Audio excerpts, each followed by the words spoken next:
At this point, I feel like one of those astronauts who are up in outer space all alone, and they record daily videos of themselves just sitting in front of the camera, talking to the camera, documenting their experience, but they're all alone, literally in outer space with nobody else to relate to. That's how I feel right now because my company is doing terribly. So I own a trucking company. I have one tractor trailer, one driver, and one dispatcher. I don't have a big fleet. I'm not a traditional owner-operator. I have one driver and one truck and one dispatcher. So I don't do anything on a day-to-day basis. I've tried to outsource everything. And if you've been following my journey for a while now, you know I've had my own authority for the past like 18 months. I started with a box truck, now I have a tractor trailer, and I used a staffing agency for the last 6 months, and I finally got away from the staffing agency, so now I'm paying my driver straight up through my company without the staffing agency fees. Things are going terribly. So I've consistently lost money for the past 18 months. I'm certainly not proud of that. I've learned a lot of things, but last week I shared a video saying that it's the final countdown. I've got 2 months, November and December. My business needs to be profitable in November and December in order for me to keep my business running. If things continue to fail, I'm going to shut down in January. It just doesn't make sense for me to waste my time and my money with literally zero benefit. So last week I told you about my numbers, and this week I'm gonna do the same thing. So I'm just gonna give you guys a quick recap how my last week went. And if you are an owner operator, or if you're a company driver, or if you own a trucking company, I'm sure you can relate. The freight market is absolutely insane right now. I just looked up FedEx is laying off thousands of employees. They usually hire a bunch of seasonal drivers, and they're not only are they not hiring seasonal drivers, but they're also firing people. And C.H. Robinson, which is like one of the biggest brokers in the country, is also firing hundreds of people. So the freight market is just absolutely insane right now. Diesel prices are all over the place, and the national spot markets have just continued to decline month after month. They were like $3.20 back in January and February, dropped all the way down to $2.50 in September. I didn't think things could get any worse. And according to Data Analytics, the national spot market average for 53-foot dry van is like $2.30. And I mean, whenever you're paying almost $6 a gallon for diesel, our trucks get 6 miles per gallon. Right there, you're paying $1 a mile in diesel, so that leaves you about $1.30 left over. You're paying your driver 50-60 cents per mile. You got repairs and maintenance, tolls, factoring fees, dispatching fees. It's nearly impossible right now for small owner operators like us who rely on the spot market to be profitable. So I'm going to show you guys my numbers from last week. I'll show you the loads I ran, the money I made, the money I spent, and how much money I had left over. Let's jump into it. So my driver, there was an issue last week on Monday. He was supposed to deliver to Walmart, and if you've ever delivered to Walmart, you know they are like crazy strict. So we got a load from Coyote, which we do a lot of work with JB Hunt, Coyote, XBO Logistics, Echo Global Logistics. And so we got this load delivering to Walmart. We got it through Coyote, and the appointment time kept getting changed. So we drove all weekend to deliver the load, and it was going from Florida to Georgia. So it was a short run. It was like 400 or 500 miles, but for whatever reason, it was supposed to deliver on Monday, and then it just kept on getting pushed back. So we couldn't deliver on Monday, and we couldn't deliver on Tuesday, and we finally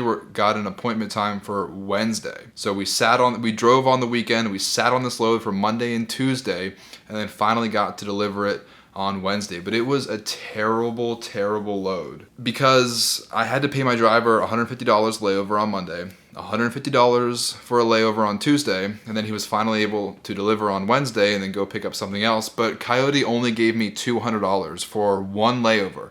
I didn't get any detention pay. I didn't get any additional layover pay. So I ended up losing $100 minus dispatch fees and minus factoring fees just to pay my driver to sit there and idle the truck for 2 days. So last week, not starting super great. Didn't get to drive any miles on Monday or Tuesday. Just sat around waiting for Walmart to schedule a delivery appointment for us up in Georgia. The rate per mile was decent. I'll give you that. It was 414 miles, paying $1,193 for a total of $2.88 per mile. So I wasn't super upset about the rate. Just the wait time just killed me because I wasn't making any money. I was losing money. My driver's obviously unhappy. He's just sitting around doing nothing. And they only reimbursed me $200. I don't understand. I don't get it. But sometimes brokers are just like that. So paid my driver for 2 days doing nothing. A layover both days, only got reimbursed $200. Okay, so that load was paying $2.88 a mile. And then we took another load on Thursday. We picked it up and then we delivered it, but this load was terrible. So this load was going from Florida back up to Georgia. And if you guys know anything about Florida right now, just because of hurricanes, Florida is just crazy because a bunch of people are going into Florida. So to get out of Florida is just nearly impossible. So we took a load from Tampa, Florida to Columbus, Georgia. Got this load through JB Hunt, and it was 407 miles, and it was paying $400. Are you kidding me?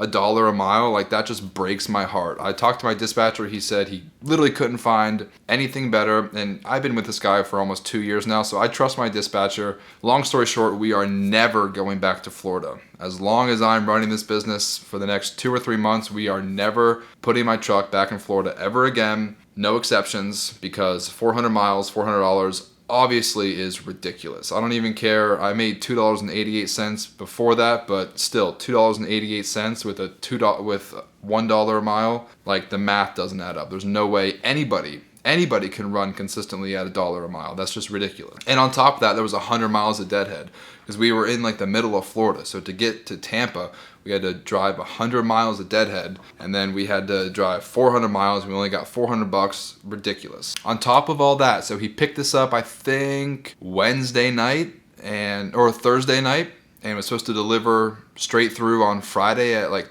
12 p.m. and he missed his delivery time at 12 p.m. He was like an hour late. The delivery got pushed back to Monday. So my driver was supposed to pick up something else on Friday night, but instead he had to sit on it all weekend and deliver it Monday morning. So we got paid $400 for 3 days of work, which is just absolutely terrible. I know I might get torn apart in the comment section of this video. I know obviously $1 a mile is terrible, but with the loads coming out of Florida, like, there was just no other better option from what I understand. So we only ran those 2 loads last week because we were sitting on the first load Monday, Tuesday, Wednesday, and then we had the second load Thursday, Friday. We were supposed to pick up a third load, but because my driver was an hour late to the delivery, they refused him, said, nope, sorry, come back on Monday. So we only did 2 loads last week. We only made $1,193 plus $200 of layover plus $400. We made like $1,800 last week, which is not enough money for anybody. So we made $1,800 last week, and let's look at the numbers on the money we spent. So first of all, fixed expenses every single week, no matter what happens. Even if my driver doesn't drive at all, I spend $546 on my truck and my trailer every single week. And I get that number by taking the total cost, the total purchase price of my truck and my trailer. So my truck was $65,000 and my trailer was like $30-ish thousand. I take the total cost of that and divide that by 36. I divide the total cost of the truck by 36 and the total cost of the trailer by 60, because a tractor is supposed to last 3 years. So I take the total purchase price of the truck and divide that by 36 months, because in theory that's how long this truck should last. So I spread out the purchase price of the truck over the course of 3 years. And then I get the monthly cost of my truck, and then I take that monthly cost and I divide it by 4, because there are 4-ish weeks in every single month. So that's kind of the backstory as to how I get these numbers for my fixed cost, because no matter what, no matter if I drive my truck, don't drive my truck, sits in the shop, drives all over the country, no matter what, these fixed expenses will always happen every single week. So I'm always gonna pay for my truck, always going to pay for my trailer, and always going to pay for insurance. So my fixed expense for my truck and my trailer is $546 every week, no matter what. And my weekly insurance cost is $400 every single week, no matter what. So right there, that's almost $1,000, like $950 per week that I'm going to spend no matter what. So that's like the bare minimum. I need to make $950 every week just to cover my fixed expenses. And then on top of my fixed expenses, I pay 2.7% for factoring and 6% for dispatching. So my truck made, like I said, like $1,800. So take 1,800 bucks, multiply that by 6%, 1,800 bucks, multiply that by 2.7%, and there's your factoring and your dispatch fee. So my factoring fee was only 48 bucks, not a big deal, but you still want to account for it.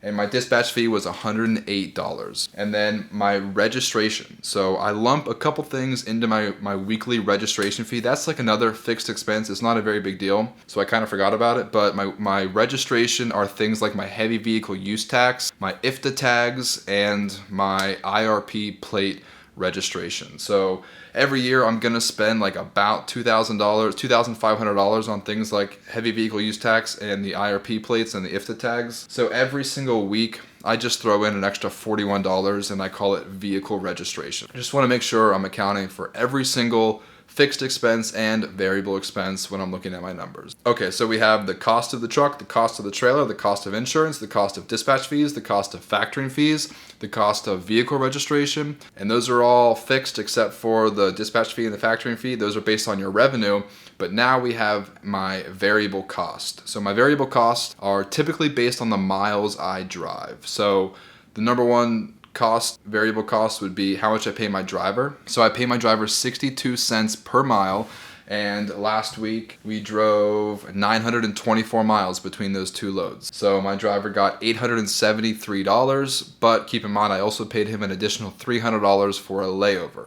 So we got the mileage pay, 62 cents per mile, plus the $300 layover. So 870 bucks, obviously not great. I know there's a lot of CDL drivers out there making close to $2,000 a week, and that's where we want to be. We want to be at 2,500 miles per week. That way my driver can make $1,500 per week. That's the goal. That's what we all shoot for every week, but obviously things don't always go according to plan. The other major variable cost I have is fuel, and last week I spent $1,100 on fuel. So that includes diesel and DEF. And then after that, it all kind of depends on other things. Sometimes I pay for tolls. I've been staying in the South and the Midwest, so my toll expense is a lot lower. Sometimes I pay for repairs, and sometimes I pay for miscellaneous job supplies. So luckily, last week I didn't have any repairs, I didn't have any tolls to pay for.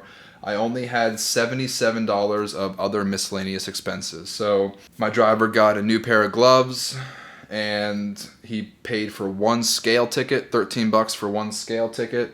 And he got 3 showers, and that was about $45. So all in all, for other miscellaneous expenses, only $77. So that's not too bad. The really bad thing, obviously, is I only ran 2 loads. So with all of my fixed expenses, cost of my truck, cost of my trailer, cost of my insurance, cost of my vehicle registration, with all of those fixed expenses, I ended up losing $1,400 last week. And if you watched my video from last week, you'll see that 2 weeks ago I lost over $1,000 because I had a pretty big repair. I had to get my starter replaced and I had to get my oil changed. So I lost like almost $2,000 last week.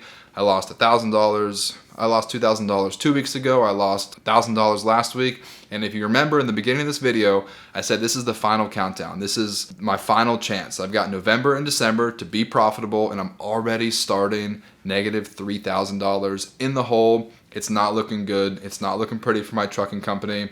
At this point, I'm honestly just making these YouTube videos, not for anybody else, just to document my journey, to probably document the end of my journey as a trucking company owner.